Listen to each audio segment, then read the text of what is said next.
બોલિવૂડ અભિનેત્રી મમતા કુલકર્ણી જે મહામંડલેશ્વર બની તે વિશે મોટા સમાચાર બહાર આવ્યા છે. મમતા કુલકર્ણીને હવે પ્રયાગરાજમાં મહામંડલેશ્વરના પદ પરથી દૂર કરવામાં આવ્યા છે. તેમના થોડા દિવસ પહેલા કિન્નર અખાડાના મહામંડલેશ્વર બનાવવામાં આવ્યા હતા, જેનો ભારે વિરોધ થઈ રહ્યો હતો. બોલિવૂડ અભિનેત્રી મમતા કુલકર્ણી જે સંગમ નગરી પ્રયાગરાજમાં કિન્નર અખાડાના મહામંડલેશ્વર બની હતી અને આચાર્ય લક્ષ્મી નારાયણ ત્રિપાઠી જેમણે તેમને મહામંડલેશ્વર બનાવ્યા હતા, તેમને તેમના પદ પરથી હાંકી કાઢવામાં આવ્યા છે.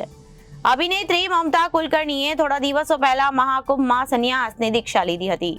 સંન્યાસ લીધા પછી મમતા કુલકર્ણીને કિન્નર અખાડામાં મહામંડલેશ્વર બનાવવામાં આવ્યો છે, જેનો ભારે વિરોધ થયો છે અને કિન્નર અખાડામાં મોટો સંઘર્ષ શરૂ થયો છે. મમતાને મહામંડલેશ્વર બનાવવા પર ઘણા સંતોએ નારાજગી વ્યક્ત કરી છે.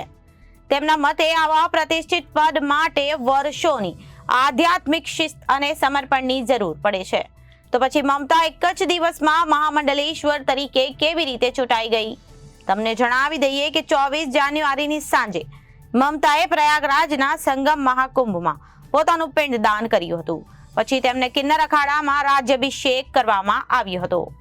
Bureau report, Janadesh news.